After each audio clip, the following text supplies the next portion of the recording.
Hello नमस्कार, एक बार फिर से मेरे YouTube चैनल पे आपका स्वागत है। तो अपन read first and second level के लिए जो बच्चे साइंस और मैथ्स के हैं सेकंड लेवल के लिए, जो मेरे मित्र सेकंड लेवल की साइंस और मैथ्स विशेष हैं और रीड की तैयारी कर रहे हैं, तो अपन जो वर्ग तथा वर्गमूल के 2 पार्ट लेके आ चुके थे। आज अपन बात करेंगे पार्ट 3 गणित विषय अपन पढ़ रहे हैं। तो देखो, मेरा मानना है कि एक बार आप 2-3 वीडियो पूरे देखना, आपको समझ में आए तभी फिर रेगुलर क्लास लेना। अगर आपको अच्छा लगे तो रेगुलर क्लास लेते रहना। आपको वीडियो चालू करके छोड़ना नहीं है, अंत तक वीडियो देख के फिर आपको मतलब डिसाइड करना है कि चैनल अच्छा है या नहीं। मेरी गारंटी, आप पूरा टॉपिक देखोगे, 2-3 वीडियो पूरे देखोगे, आपको अच्छा लगेगा। ठीक है, तो जिसने जो डायरेक्ट थर्ड पार्ट खोल रहा है वो प्लेलिस्ट में जाके 2 पार्ट और देख ले। प्लेलिस्ट होती है, रीड के 2 पार्ट और है। बाकी मैं लिंक नीचे वीडियो नीचे दे दूंगा डिस्क्रिप्शन में, वहां पे आप देख सकते हैं। ठीक है, तो अपन पार्ट 3 चालू करते हैं। अपना जो टॉपिक चल रहा था वो वर्ग तथा वर्गमूल चल रहा था। ठीक है, और वर्ग तथा वर्गमूल के मैंने 9 गुणधर्म आपको पढ़ा दिए थे 2 पार्ट में। 9 गुणधर्म अच्छे से पढ़ाए हैं। जिसने वीडियो पूरी नहीं है उसको समझ में आया है, तो आप 9 के 9 वीडियो देख के 9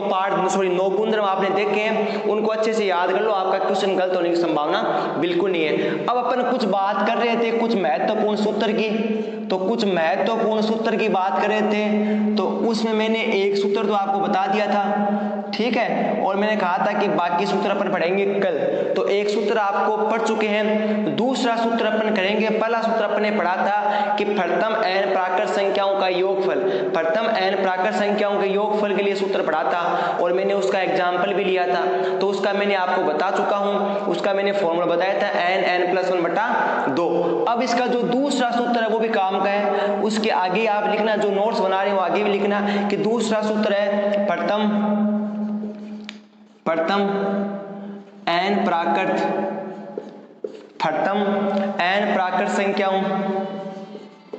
प्राकृत संख्याओं के वर्गों का योगफल। देखो उसमें क्या था, उसमें था प्रथम n प्राकृत संख्याओं का योगफल। इस बार क्या है, प्रथम n प्राकृत संख्याओं के वर्गों का योगफल। तो जैसे कैसे हुआ, प्रथम n प्राकृत संख्याओं के वर्गों का मतलब 1 का स्क्वायर प्लस 2 का स्क्वायर प्लस 3 का स्क्वायर, ऐसे करते करते आप तो कहाँ चलना है, n स्क्वायर का। तो इसका आपका डायरेक्ट आप ऐसे थोड़ी करोगे, 1 का स्क्वायर 2 का स्क्वायर करके सबको जोड़ोगे, उसमें टाइम लग जाएगा। तो इसका डायरेक्ट फॉर्मूला आप लिख लीजिए, इसके आगे बराबर लगा के n+1 2n+1/6। तो इसका डायरेक्ट फॉर्मूला क्या हुआ, n+1 2n+1/6। तो एक एग्जाम्पल लेते हैं इसी पे, तो इसी पे एक एग्जाम्पल लेते हैं, अपने दूसरे फॉर्मूले पे आप एग्जाम्पल लूंगा, आपको समझ में आ जाएगा। तो दूसरे सूत्र पे एक एग्जाम्पल लेते हैं। तो आपका एग्जाम्पल क्या है कि प्रथम 10 प्राकृत संख्याओं के वर्गों का योगफल ज्ञात कीजिए। प्रथम 10 प्राकृत संख्याओं के वर्गों का योगफल ज्ञात करो।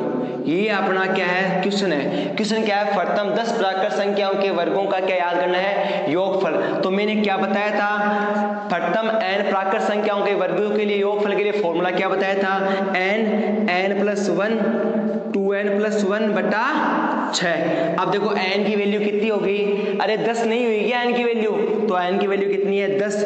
यहाँ पे क्या हो गया 10 + 1, और यहाँ पे क्या हो गया 2 × 10 + 1/6। तो ये कितना हो गया 10 × 11 × 20 कितना हो गया 21/6। कितने से कट रहा 5, कितना बचा 3, कितना बचा 7। तो कितना आया आपका 35 × 11, कितना बचा 35 × 11। अरे 35 × 11 काट के देख लेना, 35 × 11 कितना होता है, नहीं 11 55। भाई साहब देखो 7 × 5 = 35, ठीक है, 7 × 5 = 35, 7 × 5 = 35 × 11, 35 × 11 हुआ। ठीक है, इसको मल्टीप्लाई किया कितना आएगा 385 आएगा, कितना आएगा 385 आएगा। ठीक है, तो आपका ये क्वेश्चन हो चुका है। अब आपके 2 गुणधर्म के बाद बात करते हैं इसके तीसरे सूत्र की। तो तीसरा फॉर्मूला मैं आपको लिखा देता हूँ क्या है। उम्मीद करता हूँ आपको वीडियो समझ में आ रहा है। अगर आपको अच्छा लग रहा है तो सब पार्ट आएंगे, पूरा रीड का कोर्स कराऊंगा, चिंता ही मत करो। अगला जो फॉर्मूला है इससे पहले मैं एक एग्जांपल और लेता हूं। बाय चांस क्वेश्चन ऐसे नहीं दे कि प्रथम n प्राक, जैसे अभी दिया था ना प्रथम 10 प्राकृत संख्याओं का योगफल, क्वेश्चन ऐसे दे ही नहीं। क्वेश्चन ऐसे दे दे 2 का स्क्वायर दे दे और प्लस 4 का स्क्वायर प्लस 6 का स्क्वायर प्लस 8 का स्क्वायर प्लस करके डिवाइड करके क्वेश्चन चलता जाए, अंत में जाके बोल दे प्लस 20 का स्क्वायर। आपको क्वेश्चन ऐसे भी दे सकता है, क्वेश्चन जरूर थोड़ी ऐसे दे कि प्रथम 10 प्राकृत संख्याओं के वर्गों का योगफल। क्वेश्चन ऐसे भी दे सकता है 2 का स्क्वायर 4 का स्क्वायर 6 का स्क्वायर 8 का स्क्वायर 20 का स्क्वायर। अब अपन को इसमें n संख्या नहीं दी, n क्या है, n कुछ नहीं है, तो आपको थोड़ा सा क्या होगा यहाँ पे IQ यूज करना पड़ेगा। ठीक है, आप बताओ कि 2 को क्या लिखता हूँ, 1 गुणा 2 लिख सकता हूँ कि नहीं लिख सकता हूँ। 4 को क्या लिखता हूँ, 2 गुणा 2 लिख सकता हूँ कि नहीं लिख सकता हूँ। और मैं 6 को क्या लिखता हूँ, 2 गुणा 3 लिख सकता हूँ कि नहीं लिख सकता हूँ। ऐसे चलते चलते मैं 20 को क्या लिख सकता हूँ, 2 गुणा 10 लिख सकता हूँ कि नहीं सकता। अब यहाँ तक बताइए कि 1 गुणा 2 कितना हुआ, 2 गुणा 2 कितना हुआ, अरे 4 ही तो हुआ। अब यार एक बात बताओ कि मेरे को आपको एक चीज सिमिलर दिख रही है, क्या कि 2। ठीक है, अब बताओ कि इसमें भी 2 है, इसमें भी 2 है, यहाँ भी 2 है, यहाँ पे भी 2 है, तो मैंने क्या किया 2 कॉमन लिया। ठीक है, 2 कॉमन लिया तो स्क्वायर साथ में आएगा नहीं आएगा, अरे ये जो स्क्वायर है 1 के साथ भी है 2 के साथ भी है स्क्वायर, तो इसके साथ स्क्वायर कॉमन ही आएगा, क्या आएगा, अंदर बचेगा क्या, यहाँ पे क्या बचेगा 1 का स्क्वायर, यहाँ पे क्या बचेगा 2 का स्क्वायर और यहाँ पे क्या बचेगा 3 का स्क्वायर। ऐसे करते करते चल के यहाँ पे क्या बचेगा 10 का स्क्वायर। तो अब देखो एक क्वेश्चन में आपको क्या दिख रहा है, प्रथम 10 प्राकृत संख्याओं का वर्गों का योगफल दिख रहा है नहीं दिख रहा है, अरे प्रथम 10 प्राकृत संख्याओं के वर्गों का योगफल नहीं दिख रहा है क्या। और अभी भी अपने निकाला प्रथम 10 प्राकृत संख्याओं का योगफल निकाला था, कितना आया था 385 आया था।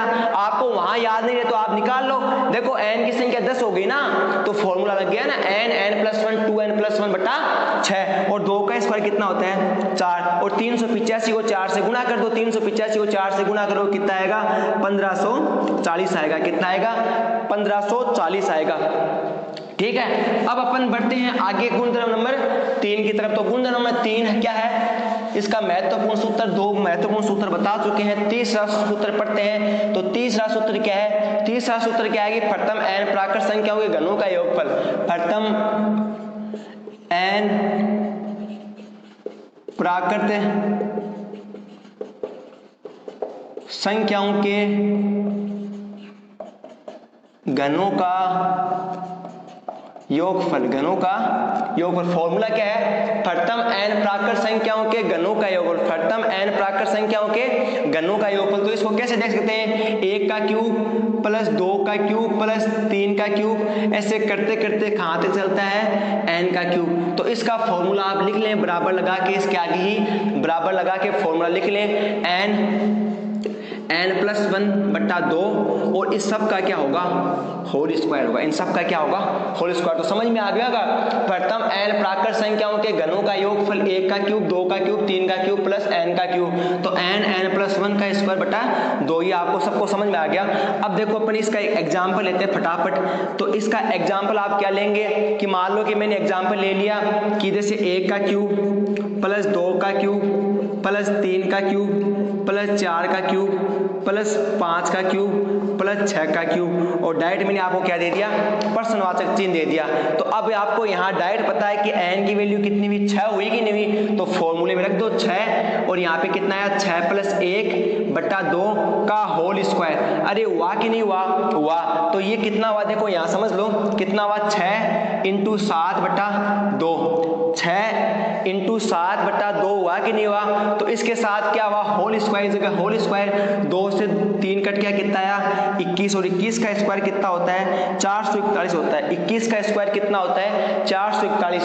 तो देखो एक चीज समझ में आ रही है इससे, आप किसी भी मतलब प्रथम कोई भी संख्या ले लो, मतलब मैंने यहाँ प्रथम 6 प्राकृत संख्या घनों का योगफल देखा है और मैंने प्रथम 7 देख लो, चाहे प्रथम 8 देख लो, चाहे प्रथम 9 देख लो, घनों का योगफल देख लो, तो आप ये देखोगे ना तो आपको इस सूत्र से एक चीज निकल के आएगी। तो वो मैं आपको स्टार लगा के इस सूत्र के नीचे लिखना है, ये चीज आपको समझ में आ गई कि इस सूत्र के नीचे एक चीज लिखनी है, वो क्या है वो मैं आपको लिखा देता हूं स्टार लगा के।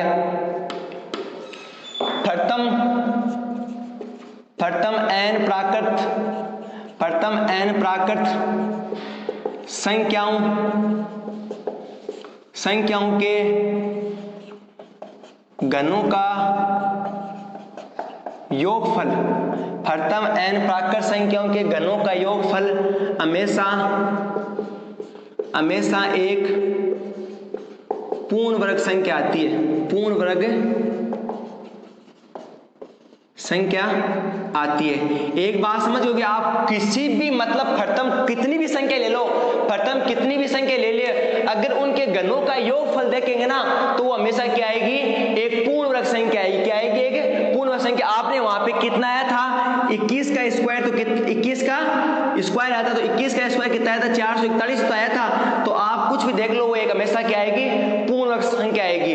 ठीक है, तो पूर्ण वर्ग संख्या आएगी। अब अपन बढ़ते हैं अपने तीसरे सूत्र के बाद चौथे सूत्र की तरफ। तो चौथा सूत्र मैं आपको लिखा देता हूं, 3 सूत्र आपने लिख लिए होंगे, चौथा सूत्र भी आप लिख लीजिए। प्रथम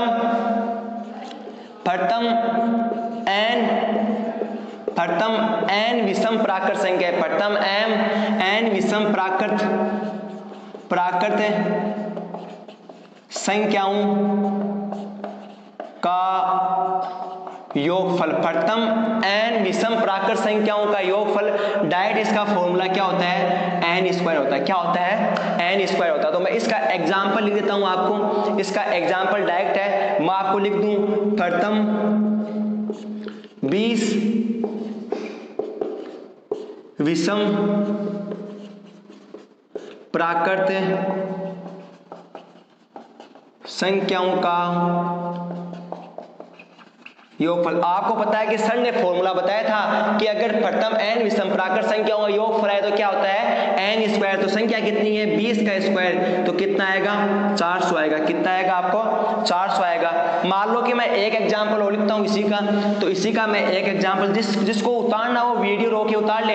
मान लो मैं इसी का एक एग्जांपल लिखूं कि एक प्रथम n विषम प्राकृत संख्या 1 3 5 7 ऐसे करते करते मैंने खाते लिखा 101। तो आपको यहाँ पे क्या दिख रहा है, आपको क्या दिख रहा है, सभी संख्या विषम नहीं दिख रही क्या, अरे सभी संख्या आपको क्या दिख रही है, विषम दिख रही है। और सबके बीच में क्या है, योगफल, मतलब आपको 101 तक विषम संख्याओं का योगफल। तो अब यहाँ पे n का मान 101 नहीं होगा भाई साहब, एक संख्या छोड़िए एक संख्या आ रही, तो n का मान कितना होगा यहाँ पे, अरे 55 होगा। n का मान कितना होगा, 55 होगा। क्या, अरे 55 थोड़ी होगा, अरे 55 का तो 110 हो जाता है। 100 का कितना हुआ, 50, 51 का कितना हुआ, 52, 102। तो आपको समस्या, आप सबसे पहले देखेंगे कि 100 संख्या तक कितनी संख्या चलती है, 100। तो उसमें 50 तो क्या होती है, सम संख्या, और 50 ही क्या होती है, विषम संख्या।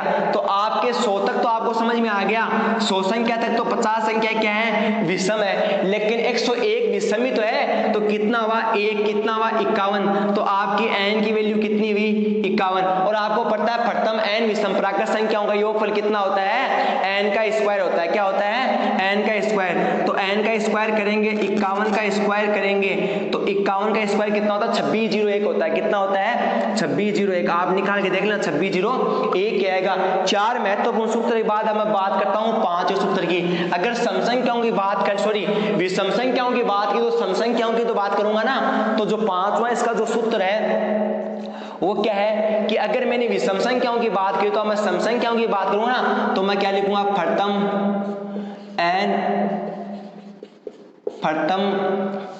n सम संख्याओं की बात कर रहा हूं ना, सम प्राकृत संख्याओं का योगफल। तो इसके लिए फॉर्मूला क्या होता है, n+1 होता है। डायरेक्ट क्या होता है, n+1 इक्वल में क्या लिख लो, n+1। एग्जाम्पल लेते हैं इसका, तो एग्जाम्पल लेते हैं प्रथम 50 समप्राकृत संख्याओं का योगफल। तो इसका एग्जाम्पल क्या लेते हैं, प्रथम 50 समप्राकृत संख्याओं का योगफल। प्रथम 50 समप्राकृत संख्याओं का योगफल ज्ञात कीजिए। तो 50 समप्राकृत संख्या है, तो इसका आंसर क्या होगा, 50, और यहाँ पे क्या होगा, 50 + 1 क्या हुआ, 50 × 51 कितना हुआ, 50 × 51 कितना होता है, 2550 होता है। कितना होता है, 2550। तो आपके जो सूत्र हैं वो कंप्लीट है, आपके इतने ही सूत्र हो चुके हैं। महत्वपूर्ण सूत्र के बाद अपन अब देखो आगे क्वेश्चन आपको मैं करवाता हूं। देखो पहले मैंने आपको वर्ग के जितने भी 9 गुणधर्म थे 9 गुणधर्म मैंने बता दिए, फिर जो 5 जो मैंने महत्वपूर्ण सूत्र लिखा है वो मैंने लिखा दिए। मैं आपको गारंटी देता हूं कि वर्ग का जो क्वेश्चन है, सिर्फ मैं किसकी बात कर रहा हूं, वर्ग का, वर्ग के जो जितने भी क्वेश्चन आएंगे इनसे बाहर क्वेश्चन रीट में नहीं आने वाला है, इनसे लेवल लो ही रहने वाला है, या गुणधर्म आप लगाई करोगे आपका वर्ग का क्वेश्चन सही हो जाएगा। अब मैं देखो एक क्वेश्चन लेता हूं आपके जो 5 सूत्र के बाद, अब एक क्वेश्चन लेता हूं, वो देखो आप, कई बार क्या ऐसा भी क्वेश्चन आ जाता है कि यदि दो प्राकृत संख्याएं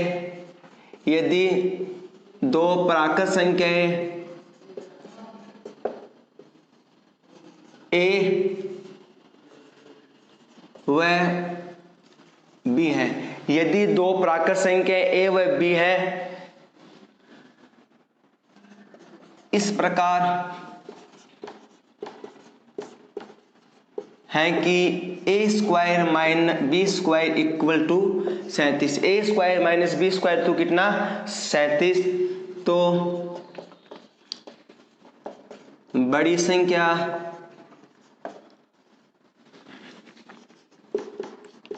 ज्ञात करो, बड़ी संख्या ज्ञात करो। तो कई बार क्या क्वेश्चन ऐसे भी आता है, तो ऐसे क्वेश्चन के लिए आप क्या करेंगे, आपको क्या दिया है, देखो मैंने बताया कई बार ऐसा क्वेश्चन आता है उसके लिए क्या करते हैं, ठीक है। तो A square minus B square equal to क्या बताया 37। मैं आपको बार बार कह रहा हूं जो बच्चे मैथ्स के हैं उनको ये चैप्टर आसान लगेंगे, उनको ये लगेगा ये हमें आता है, बिल्कुल उनको डेफिनेटली आता है, क्योंकि ये जो स्टैंडर्ड है ये 6, 7, 8, 9, 10 से ऊपर का स्टैंडर्ड है ही नहीं। और जो अपन जो वर्ग और वर्गमूल पढ़ रहे हैं ये स्टैंडर्ड तो अपन 6 क्लास का पढ़ रहे हैं। बस जो मेरा बताने का जो तरीका है वो आपको ट्रिक से बताने का है। अगर आपको लॉन्ग टर्म से करोगे तो एग्जाम में 4 या 5 क्वेश्चन ही होते हैं, तो मेरा काम है ट्रिक से बताने का, क्योंकि इनका लेवल तो 6 क्लास का ही है। रीड का जो लेवल वो ये जो टॉपिक है ये तो 6 क्लास के लेवल का टॉपिक है, ठीक है। लेकिन मेरा काम है क्या है, आपको ट्रिक्स बताना है, ठीक है। अब देखो ऐसा क्वेश्चन आता है तो मैं बताऊं ऐसे क्वेश्चन के लिए क्या करते हैं, आपने पहले सबसे पहले क्या लिखेंगे, A square minus B square equal to कितना 37। तो आपको पता है कि ये क्या हो गया, ए स्क्वायर माइनस बी स्क्वायर का मैंने फॉर्मूला लिखाया था ना, मैंने वो स्टार्टिंग जब चैप्टर चालू किया था फॉर्मूले लिखाए थे। तो इसको क्या लिख सकते हैं, ए माइनस बी, इसको क्या लिख सकते हैं ए प्लस बी इक्वल टू कितना 37, कितना 37। अगर मैं इनकी तुलना कर दूं, यहां लिख दूं तुलना करने पर, क्या कर दूं तुलना करने पर, तो तुलना करने से पहले मुझे एक बात हो, a minus b a plus b मैंने इसको लिखा, तो क्या मैं 37 को 37 गुणा 1 लिख सकता हूं क्या, अरे 37 को क्या मैं 37 गुणा 1 लिख सकता हूं क्या। जब मैं इसकी तुलना करूंगा तो ये तो हो जाएगा a plus b equal to कितना 37, और आपका sorry a minus b equal to कितना 37, और एक हो जाएगा आपका a plus b equal to 1। अरे तुलना करोगे तो a minus b equal to 37 a equal to 1 होगा नहीं होगा। आप इसको इक्वेशन 1 दे दो, इसको इक्वेशन 2 दे दो, ठीक है, दे दी। अब आप क्या करो, अपन ऐसा कुछ करें, या तो जोड़ें या घटाएं कि एक चीज कट जाए, तो जोड़ने से भी आपका काम हो रहा है। तो आप क्या करेंगे, समीकरण 1 प्लस समीकरण 2, समीकरण 1 और समीकरण 2 को जोड़ा तो a minus b equal to 37, a plus equal to 1 जोड़ना आपको आता ही है। अगर माइनस का चिन्ह होता तो अपन निशान चेंज करते नीचे वाले, लेकिन माइनस का चिन्ह है नहीं, किसका चिन्ह है, प्लस का चिन्ह है, तो यहाँ पे भी प्लस यहाँ पे भी प्लस, तो ये a और a कितना हो गया 2a, b माइनस ये प्लस का कट गया इक्वल टू कितना आया 38, तो a इक्वल टू कितना आया 38 बट्टा 2, तो a इक्वल टू कितना है 19 है, a का मान कितना है 19। अब आप a का मान किसी भी समीकरण में रख दो तो आ जाएगा, तो b का मान कितना आएगा आपका, अरे एक का मान किसी भी समीकरण में रखोगे तो आपका आ जाएगा, यहाँ रख दो, देखो इसमें रखो एक का मान, तो इसको उधर लेके जाएंगे तो आ जाएगा बी का मान कितना आएगा 18 आएगा। आप समीकरण 1 में रख दो बी का मान आ जाएगा, सिंपल सा बात है। चाहे इसमें रख दो इसमें से भी आ जाएगा, तो बी का मान तो आपका आ जाएगा। तो बी का मान कितना है 18, तो बड़ी संख्या कौन सी हुई, ए हुई। तो आपका इस टाइप का क्वेश्चन आता है, तो आपको इस टाइप का क्वेश्चन कैसे करना है, इस तरह करना है। तो देखो मेरी तरफ से अपन ने स्टार्ट किया था वर्ग तथा वर्गमूल, तो वर्ग तो कंप्लीट हो चुका है। वर्ग से जो जितने क्वेश्चन आएंगे इनसे बाहर कोई क्वेश्चन नहीं आएगा। अब अपन बात करते हैं वर्गमूल की, ठीक है। अब देखो वर्ग पूरा हो चुका है, अब अपन बात करते हैं वर्गमूल की, कि वर्गमूल में क्या क्या टॉपिक आते हैं, कैसा क्या आता है, ठीक है। तो देखो मैं आपको बार बार कह रहा हूं कि आप है ना पूरी क्लास लो, पूरी ये मत देखो कि क्या पढ़ा रहे हैं, छोटा सा बोर्ड है ये है वो मत देखो। आपको मैं कह रहा हूँ कि उत्कृष्ट के जो नोट्स हैं उससे मैं पढ़ा रहा हूँ और उनसे भी अच्छा समझा रहा हूँ, उनके इक्वल समझा रहा हूँ। आप कभी मेरे से उत्कृष्ट के पासवर्ड ले लेना, उसके जाके देखना एक बार ऐसा नहीं पढ़ा रहा क्या, ठीक है। तो आप एक बार मुकेश सर की क्लास देखना, वो ऐसे ही पढ़ा रहे हैं। अगर उनके लेवल की नहीं है तो आप करना और साथ साथ में नोट्स बनाओ, मजा आ जाएगा, मजा आने वाला बहुत, ठीक है। अब अपना टॉपिक स्टार्ट करते हैं, वर्गमूल, ठीक है। तो अपना वर्ग था, वर्गमूल चालू था तो वर्ग अपना कंप्लीट हो चुका है। अब बात करते हैं अपन किसकी, वर्गमूल की। तो आप हेडिंग डालो वर्गमूल, वर्गमूल की हेडिंग डाल के पहले अपन कुछ 3-4 संख्या लिखेंगे। वो आप देखो, मैं बोलूं, मैं लिखूं मान लो योग की प्रतिलोम संक्रिया, योग की प्रतिलोम संक्रिया क्या होती है, गठाना होती है। क्या होती है, गठाना, ठीक है। मैं दूसरा लिखूं, मैं लिखूं गुणा की प्रतिलोम संक्रिया क्या होती है, गुणा की प्रतिलोम संक्रिया क्या होती है, भाग होती है। और उसी प्रकार मैं ये लिखूं तीसरा गुणधर्म कि वर्ग की प्रतिलोम संक्रिया क्या होती है। तो मैं लिखूं वर्ग की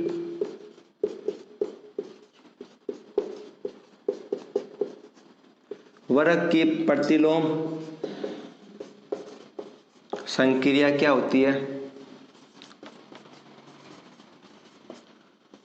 वर्गमूल होती है। तो आप ये 3 चीज उतारो, वर्गमूल लगा के ये तीनों चीज उतारो कि साहब योग की प्रतिलोम संक्रिया क्या होती है, गठाना, गुणा की प्रतिलोम संक्रिया होती है भाग, और वर्ग की प्रतिलोम संक्रिया होती है क्या, वर्गमूल होती है। ये आपको मैंने बता दिया। अब आप मुझे 3-4 चीजों के ऊपर बात करेंगे, तीनों आप वीडियो रोक के उतार लेना।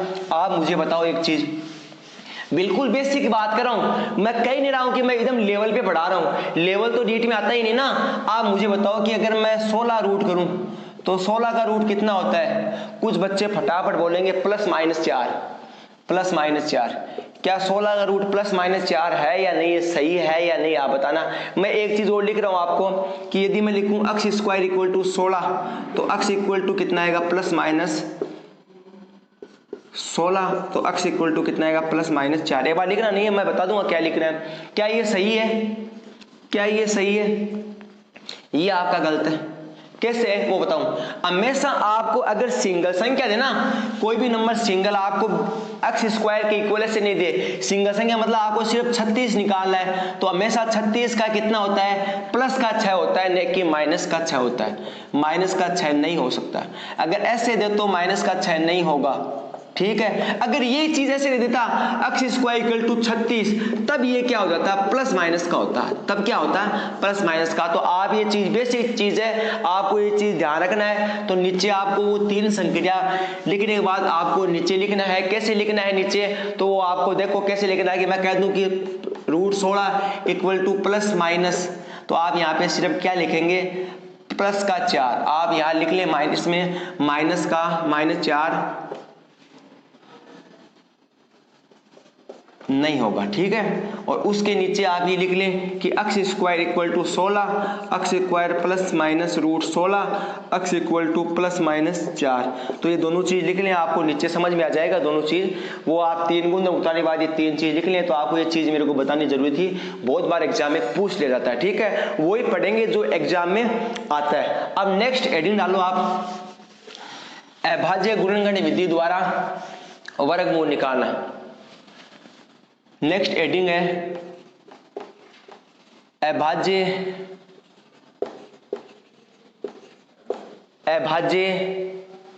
विधि द्वारा वर्गमूल ज्ञात करना। अभाज्य विधि द्वारा वर्गमूल ज्ञात करना, मैं एग्जांपल से बताता हूं कैसे याद होता है। अभाज्य विधि द्वारा वर्गमूल ज्ञात करना, तो वो कैसे होता है, मैं एक एग्जांपल लेता हूं कि मान लो आपको एग्जांपल दे दे ऐसे कि 77 44 और आपको पूछे इसका रूट बताओ अभाज्य विधि से, तो आप कैसे करते हो? आप बचपन में सीखा है। जो मैथ्स के स्टूडेंट है उनको सबको याद है, मुझे पता है। देखो मैथ्स के स्टूडेंट को सबको याद है, मैं सिर्फ और सिर्फ बेसिक इसलिए बता रहा हूँ कि बायोलॉजी के जो स्टूडेंट होते हैं उनको इस चीज में क्या होती है, दिक्कत होती है। तो यहाँ मैंने 2 किया, कितना आया 3 6, फिर ये 8 दूनी 16, 1 7 दूनी 14, 2 दूनी 4, 3872 आया। कितना है 3872। 3872 में 2 का जाता है कि 2 एकम 2, 9 3 18, 3 3 6, 6 3 12, कितना आया 1936 आया। फिर मैं 1936 में दूँ तो 9 3 18, 1 6 3 12, 8 दूनी 16, कितना आया 968 आया। कितना है 968। अगर मैं 968 में 2 का दूँ तो 4 दूनी 8, 8 दूनी 16 और 4 दूनी 8, कितना 484 है। कितना है 484 है। एक मिनट चेक कर लो। इसमें अगर मैं 2 का दूं 4 दूनी 8, एक बचा 8 दूनी 16, 4 दूनी, इसमें मैं 2 का दूं तो कितना आएगा 2, 4 दूनी 4, 2, कितना, इसमें मैं 2 का दूं 2 एकम 2, 2 एकम 2, कितना आएगा 1, इसमें मैं 2 का दूं कितना आएगा 11, 11 कितना है 11 का 11 और कितना है 1। तो आपका क्या बना, इसका आपका ये बना कि 2 गुना 2 गुणा 2 गुणा 2 गुणा 2 गुणा 2 गुणा 11 गुणा 11, ये आया। तो आप इनके क्या है कि जोड़े के रूप में उतार लो, ये है भाज्य गुणन की विधि है। तो ये सबको आपको आती है, फिर मैंने आपको बताई अच्छे से। तो ये कितना हुआ 8 × 11, कितना हुआ 88 हुआ। कितना हुआ 88। तो ये एग्जाम्पल उतार लीजिए पूरा। इस एग्जाम्पल के नीचे स्टार लगा के लिखिए। इस एग्जाम्पल के नीचे हम आपको एक स्टार लगा के लिखिए क्या चीज आई, ठीक है। तो स्टार लगा के लिखिए क्या है। पहले वो एग्जाम्पल रो के उतार लीजिए। मैं लिख रहा हूं कि पूर्ण वर्ग संख्या के अभाज्य गुणनखंड, पूर्ण वर्ग संख्या के अभाज्य गुणनखंड, अभाज्य गुणनखंड वर्गों, या तो आप जोड़े लिख दो या क्या लिख दो, युग्म लिख दो। जोड़े और युग्म में एक ही चीजें जोड़ के रूप में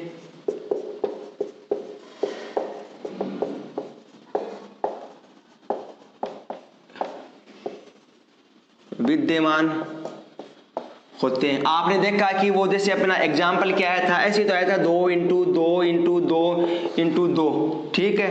2 × 2 × 2, 11 × 11 × 11। और मैंने कहा कि अगर पूर्ण वर्ग संख्या होगी और उनका अभाज्य गुणनखंड करेंगे तो जोड़ों के रूप में नहीं आएगा। अपन ये देख यहाँ 2 2 के जोड़े आया कि नहीं है। अगर पूर्ण वर्ग संख्या होगी तो ही जोड़ों के रूप में आएगा। अगर पूर्ण वर्ग संख्या नहीं हो तो भी उसका अभाज्य गुणनखंड तो निकाल ही सकते हैं। अगर पूर्ण वर्ग संख्या नहीं होगी उसका अभाज्य गुणनखंड तो निकाल ही सकते हैं, लेकिन वो क्या है, पूर्ण वर्ग संख्या नहीं होगी तो वो रूट में आएगी, वरना पूरी आएगी। जैसे अभी 88 आया था उसी प्रकार तो ये नीचे नहीं लिखना है, इतना ही लिखना है।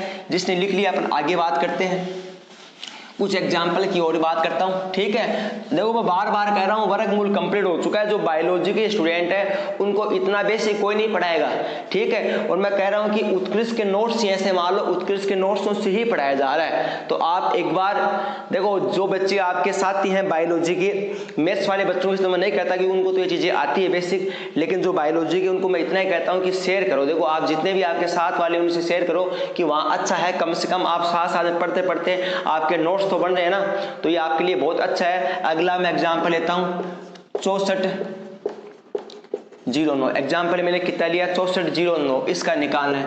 तो 6409 का कैसे निकलता है, एक दो एग्जांपल करवाऊंगा जिससे आपको समझ में आएगा। 6409 में 2 का जाता है क्या, पहले अपना सबसे पहला क्या होता है कि छोटी छोटी संख्या देने का, ठीक है। जो सबसे छोटी संख्या है 2, तो उसका जाता है क्या, नहीं जाता है। फिर 3 का नहीं जाता है, फिर 4 का नहीं जाता है, फिर 5 का नहीं जाता है, फिर 6 का नहीं जाता है, 11 का। तो सर हमें ऐसे पता कैसे चलेगा, ऐसे टाइम लग जाए एग्जाम में। उसके लिए मैं आपको कुछ भाजकता के नियम लिखा दूंगा, और भाजकता के नियम में आपको ये बताऊंगा 2 से भाजक संख्या कौन कैसी होती है, वो दिखने में कैसी होती है। 3 से भाजकता का रूल लिखाऊंगा तो आपको पता चल जाएगा कि 3 दिखने में कैसी होती है, जो 3 से पूरा भाजकता। 4 का लिखाऊंगा, 5 का भी लिखाऊंगा, 6 का भी लिखाऊंगा, 7 का भी लिखाऊंगा और 8 का भी लिखाऊंगा और 11 और 13 का भी लिखाऊंगा, ठीक है। तो वहां तक आपको लिखाऊंगा, फिर आपको क्या डायरेक्ट समझ में आ जाएगा, ठीक है।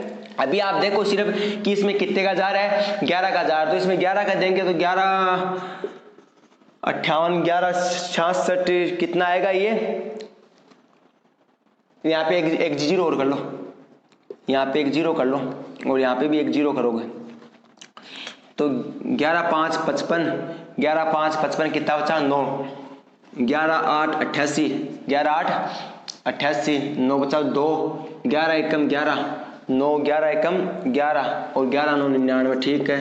फिर अब इसमें कितने का जाएगा, इसमें कितने जाएगा 11 का जा रहा है क्या, तो इसमें भी कितने का जाएगा 11 का जाएगा, तो 11 5 55, 11 5 55 3 3 31, 11 दूनी 22, 11 दूनी 22, 8 8 और यहाँ पे कितना आएगा 9 88, कितना आएगा यहाँ पे 1 आएगा, नहीं 58 19 में आप 11 का देखे देखो, 11 5 55 कितना बचा 3 1, 11 दूनी